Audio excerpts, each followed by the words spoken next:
கல்வி செல்வத்தை கொடுக்கும் கார்த்திகை சோமவாரம். சிவபெருமானுக்குரிய விரதங்களில் மிக முக்கியமானதாக சோமவார விரதம் கருதப்படுகிறது. சோமவாரம் என்றால் திங்கள்கிழமை என்று அர்த்தமாகும். இதில் திங்கள் என்பது சந்திரனை குறிப்பதால் சந்திரன் சிவபெருமானை வழிபட்ட தினமே சோமவாரம் எனப்படுகிறது. அதையடுத்து சோமவார விரதம் எப்படி ஏற்பட்டது, அதன் பலன் என்னவென்று அறிந்திடலாம்.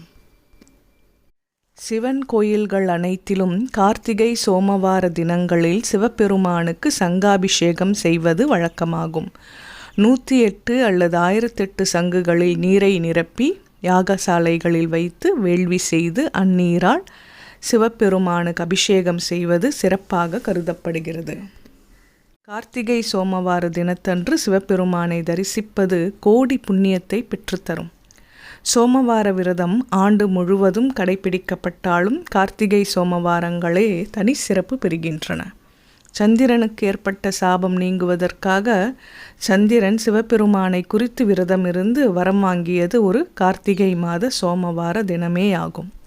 சந்திரனுக்கு தன்னால் தான் சாபம் ஏற்பட்டதாக கருதிய சந்திரனின் மனைவி ரோகிணி கணவனுடன் சேர்ந்து சோமவார விரதத்தை கடைபிடித்தாள்.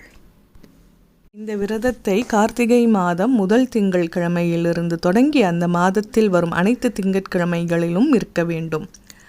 அதன்படி இந்த ஆண்டு நவம்பர் 18, 25, டிசம்பர் 2, 9 ஆகிய 4 கார்த்திகை சோமவார தினங்கள் வருகின்றன. கார்த்திகை சோமவார விரதம் இருப்பவர்கள் அன்றைய தினம் முழுவதும் உபவாசம் இருப்பது நல்லது. அவ்வாறு இருக்க முடியாதவர்கள் ஒரு பொழுது மட்டும் சாப்பிட்டு விரதத்தை கடைபிடிக்கலாம். கார்த்திகை சோமவார விரதத்தை 12 ஆண்டுகள் அல்லது வாழ்நாள் முழுவதும் கடைபிடிக்கலாம். இந்நாளில் சிவபெருமானின் 1000 பெயர்களை கூறி வில்வத்தால் அர்ச்சனை செய்திட அனைத்து பாவங்களும் அகலும். மனப்பேறு, மகப்பேறு, கல்வி, செல்வம் போன்றவைகள் கிடைக்கும். நினைவாற்றல், வாக்குவன்மை அதிகரிக்கும். நீண்ட ஆயுள், மன அமைதி, வம்சவிருத்தி கிடைக்கும். பெண்கள் சகல சௌபாகியத்துடன் வாழ்ந்திடவும், கணவனுக்கு உயர்வான நிலை கிடைத்திடவும், நோய் நொடிகள் இல்லாமல் இருக்கவும் வேண்டி இந்த விரதத்தை கடைபிடிக்கின்றனர்.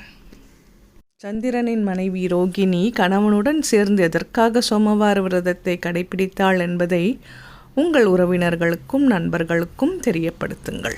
நன்றி.